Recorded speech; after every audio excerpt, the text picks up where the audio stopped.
I'm here to tell y'all, do whatever the fuck you want. I have a master's degree, ton of internship experience, and I've had one kind of full-time job. It was a contract job. Nonetheless, I'm working as a fucking bottle girl. So I had a lot of things on my to-do list today, and while I've accomplished a number of them, one of them that I won't be accomplishing today is applying for a job. Okay, story time on how I actually got laid off. There was rumors going around in the company that there are potential layoffs. And to give you a little bit of context, everyone was practically overworked. College degrees are simply worthless. Now, some college degrees are still great, but let's be real. I feel like 85 to 90% of the college degrees out there are pretty worthless. A lot of people are like, yeah, I just graduated from college and I can't get a single job. I mean, this guy's like, yeah, husband can't find an entry-level tech job. So many people have done college. Nowadays, it seems like the barista at Starbucks has went to college. People who are at fast food, some of them have college degrees. I'm not even exaggerating. Right now, people are like, yeah, I've been applying to hundreds of jobs. 0 whopping interviews. And this person's like, I customize for each role, and I still can't get a job.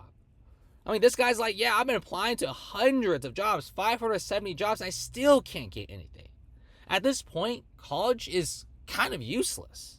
The job market's cooked when even retail and fast food jobs are hard to get. Like, everybody's looking for a job now, and it's getting harder each day. Popular opinion.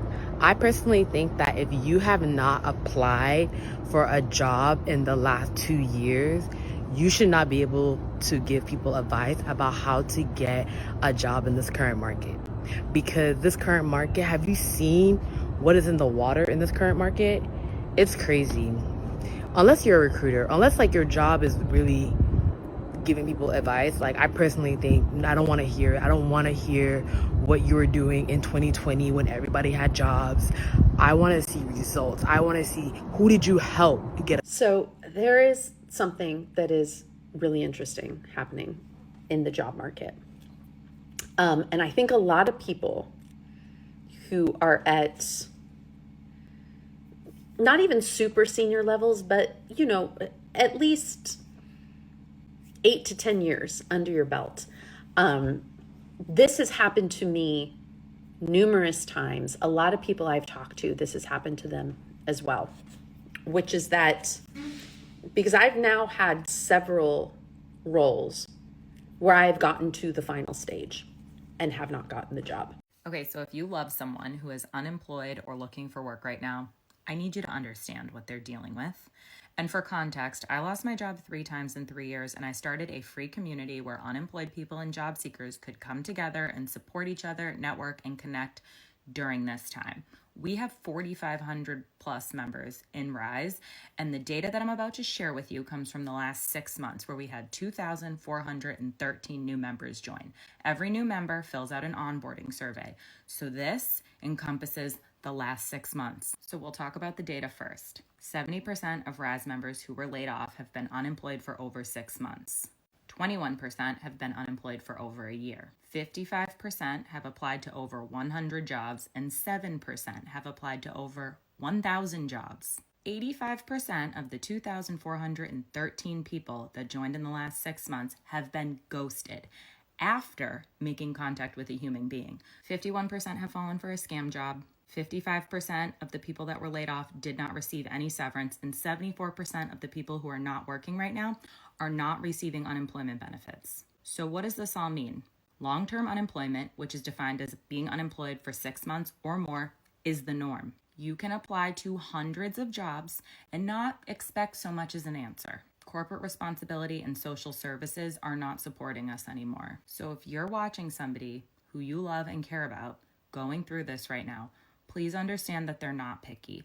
Please understand that they're not trying hard enough. They're just navigating something that is so fundamentally broken, and the people from the top have the resources to fix it, and they're just not. Rise is just a representation of what's going on in the greater workforce, and our data doesn't lie because I read it all line by line. This is not your friend's personal failure. This is systemic failure. And the more we all understand what's actually happening, the better we can support our friends, loved ones, peers, family. So I'm curious, job seekers, what is one thing that you wish your friends, family, loved ones knew about what was going on in your job search right now? I'm looking at jobs right now, but applying to jobs right now. I just came across the funniest thing, and I've came across this too many times today. Listen to the qualifications. 3 to 7 years of experience in marketing, creative production, or project coordination. And then it also says corporate or agency setting preferred. Can y'all guess how much they're willing to pay someone to do all this with 7 years of experience? I'll give it a second. $25 an hour. That's entry level nowadays. $25 an hour. You need 7 years of experience. Bro, what are these people saying? Who just, this is, the job market is hilarious. I've been cracking up at these jobs all day long. And I guarantee this marketing job that I'm looking at that says 7 years of experience, you're probably going to be working in Walmart trying to sell something. I hate to admit this to people, but the only reason why we're having issues with finding jobs right now is because these companies want to outsource people in other countries because it takes less money to pay them. Because in their currency, it translates to a lot more money for them. Yeah. That's why whenever you call a company's call center or customer service, it sounds like, people that have strong accents from different countries. Why? In those countries, they can pay them cheaper. Like, let's just say, for example, if you pay them $200 a week in American dollars, to them, that's probably more than enough to live well in that country. So, or at least like on a pretty good income where they can be comfortable, or at least pay all their bills with ease. That's why. How I figured that out? Because when I went to, Saudi Arabia, and when I traveled to my country, Bangladesh, it was so many years ago, the currency, and I'm out here, I'm worried about like, oh my God, what if I spend so much money? No, literally you can spend $2 and that's like 20 Saudi riyals to them. So you can purchase a lot of stuff under American dollar, and to their currency, it's a lot. American currency is very valuable in those countries. So yeah, we have greedy CEOs that want to try to save money and underpay people. Yeah. When people say the job market in 2026 is cooked, they are not lying. Like, this shit is really cooked.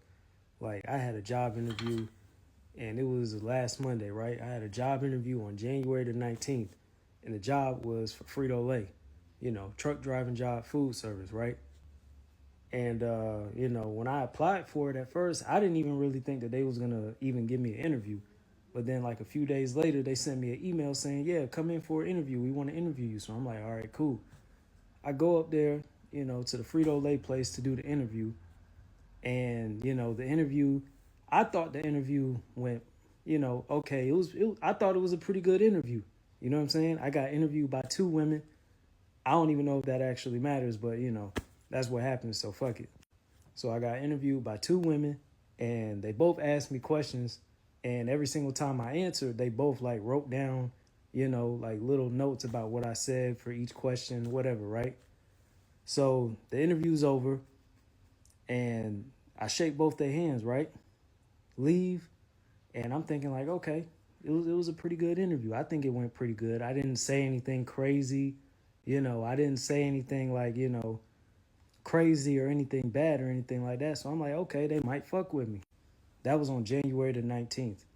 3 days later, on January the 22nd, I got an email saying that they passed up on me and they looking at other candidates. And it's like, damn, why the fuck did I even go do the interview? I could have just stayed home. Like, I could have just stayed at the crib chilling. What was the point of me even going to do the fucking interview? And they was just going to pass up on me anyways. Yeah. Jobs in 2026, cooked. Might have to wait till 2030. Might have to wait till 2036. You know what I'm saying? I don't know why, but the shit is fucked up right now. It's fucked. Let me tell y'all how I just left the interview, and we couldn't even get the interview started because as soon as I walked in, she said absolutely not. So I'm looking around like, who is she talking to?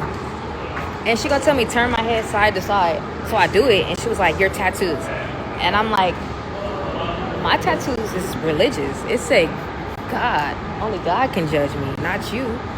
But I didn't say that. But I'm like, She's like, if you come back with them covered, then we could talk. Girl, I don't even want to talk no more. Like, we just go on. I keep seeing all these videos about how the job market is absolutely terrible and nobody can find a job. And I absolutely 100% believe that. I got laid off back in June and I decided to do the whole entrepreneurial content creator, like go that route with things.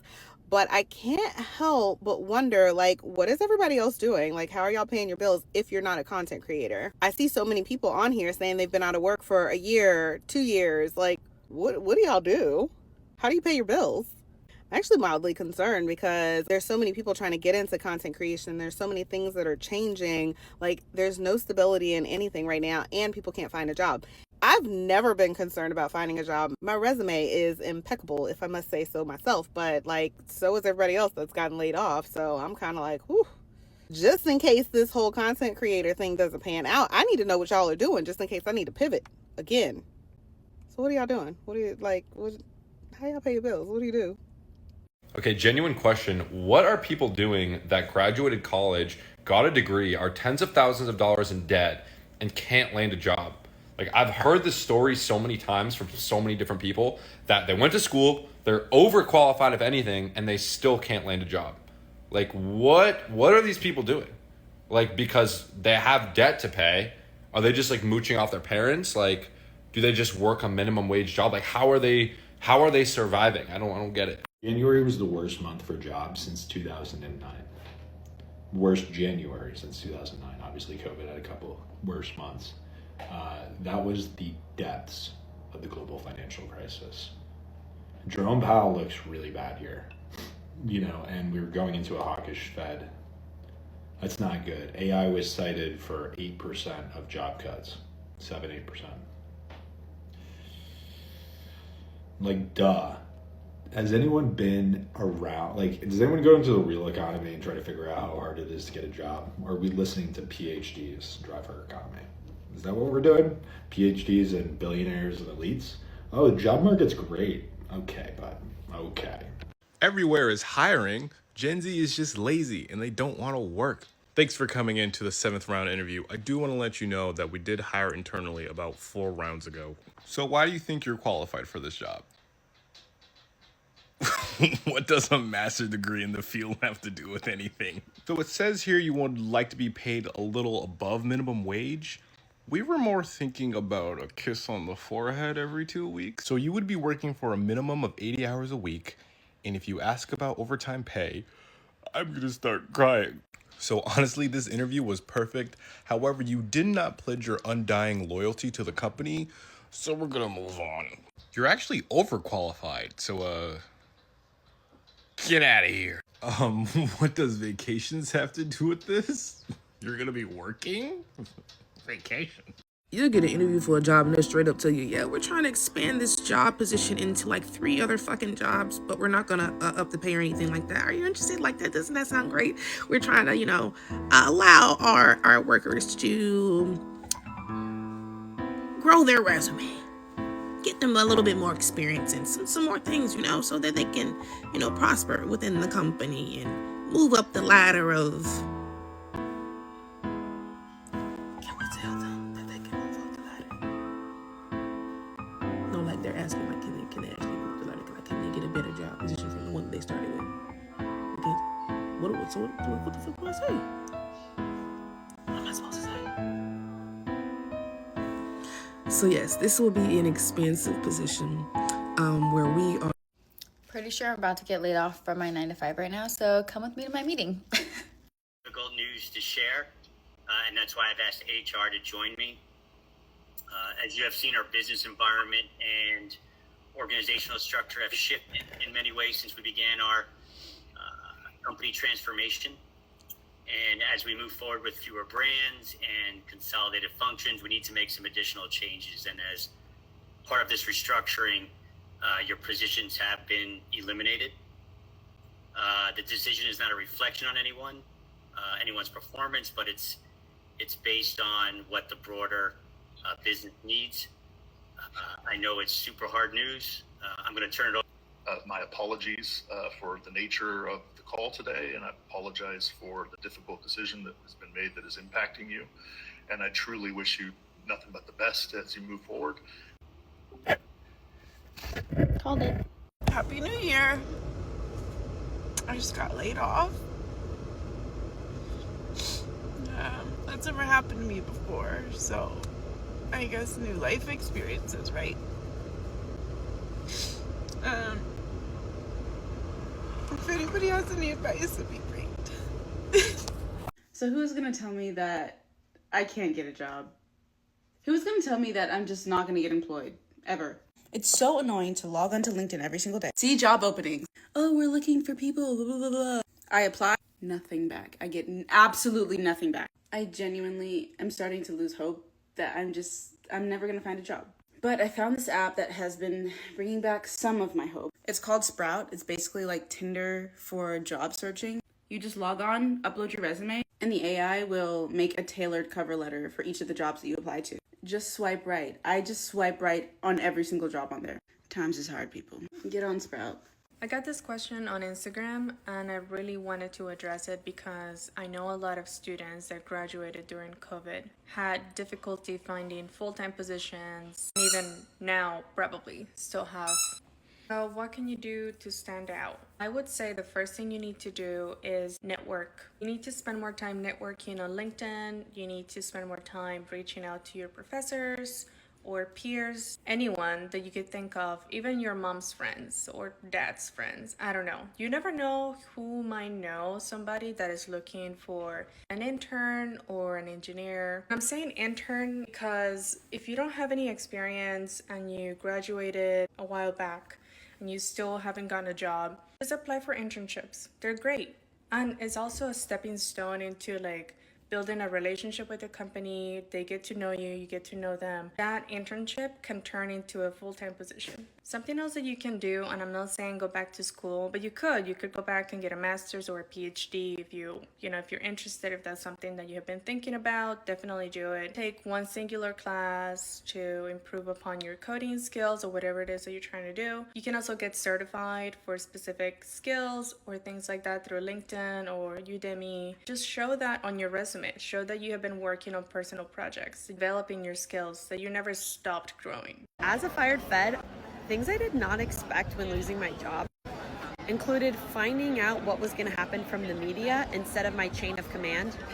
We were notified that our boss might not know if we were going to lose our job, and so if we received an email that we were being let go, we needed to immediately forward it to our boss, CC your personal email, because we didn't know how long we would have access to our work computer. The second thing was the cruelty of the timing of the layoffs. The first massive layoff was supposed to arrive on Valentine's Day, which was a Friday. Probationary employees waited all day to find out if they were going to lose their job or not, and it came on a Saturday night. Mind you, a Saturday night of a 3-day weekend. The next big layoff was on April Fool's Day. It's when 10,000 people got let go from the Department of Health and Human Services, including my entire Division of Population Health from CDC. We found out via email, 5 a.m., losing access that same day.